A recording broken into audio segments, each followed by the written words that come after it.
Hollow Knight is a tragic tale mostly centered around, funnily enough, the Hollow Knight, the vessel that was chosen to stop the infection. See, a long time ago, the Pale King came across a land known as Hollownest. He granted the inhabitants of this land a kind of sapience in return for becoming their king, hence Pale King. All the bugs worshipped him, well, all but one, for there was another leader whose followers abandoned them for the Pale King. Now, this made them angry, and they came up with a way to get them all back.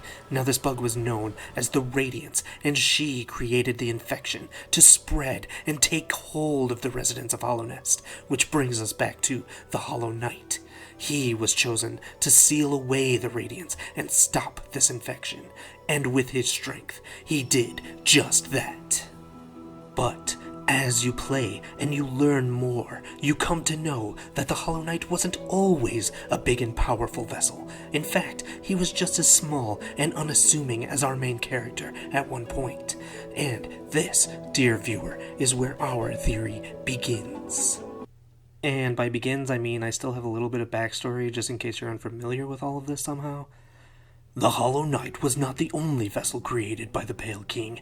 There were in fact hundreds, if not thousands of these vessels created. The Pale King, along with the White Lady, and a little bit of Void, created all of these vessels in the Abyss, and one by one they realized that they would need one that was special. The children were left alone in the depths of the Abyss, like the worst daycare ever, as the Pale King waited in his palace for the day that one of them would emerge. The Hollow Knight was in fact the one to make it out and stand out among the rest, but he still had a long way to go before he was ready to seal the Radiance. The king started to train the Hollow Knight to prepare him for the task ahead, until one day another vessel made their way out of the Abyss. The king did not have use for two vessels, so he decided to see which would be more useful by forcing them into a battle to the death. The Hollow Knight won, and then something strange occurred. The king noticed that the essence of the defeated vessel was absorbed within the Hollow Knight, causing him not only to grow in strength, but also to grow in size as well. Not long after this, several more vessels had escaped the Abyss, and the king knew what needed to be done.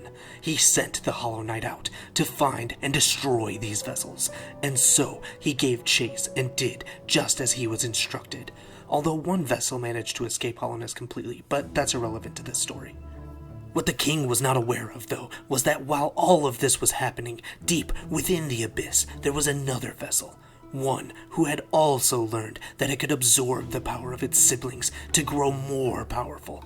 And this vessel was also making its way out after laying waste to the few siblings that remained alive at this point. There were only two. Or like technically three, maybe four if we're counting Hornet, but like we all know she only consists of Void. Only two vessels remaining, and this new vessel made his way to the palace and confronted the king. It was determined to be the one that saved Hollownest from its infectious problems and bring peace to all those who lived within it. Now, with two perfectly capable vessel warriors, the king had to make a choice, and he went with what he knew and forced them into battle. They were sent off by the king, and now it was time for them to come face to face with one another to determine which deserved the chance to save the land from the Radiance and her infection. They met in a remote area just outside of the White Palace, and the two did battle with one another. They fought a fierce fight, but in the end it was clear who would become the victor.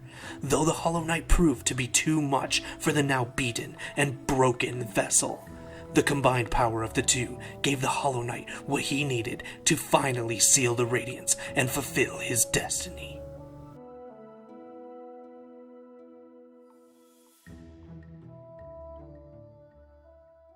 So yeah, that's the end of this Quack theory. This was a little different from the one that I did on Makar since I kinda scripted this one, but it was still fun for me and I hope you all enjoyed it as well. If you did enjoy it, please consider giving this video a like and subscribing to the channel, and if you have any fun ideas that you'd like to see me bring to life, feel free to leave a comment and let me know. Thank you so much for watching, and I hope you have a wonderful day.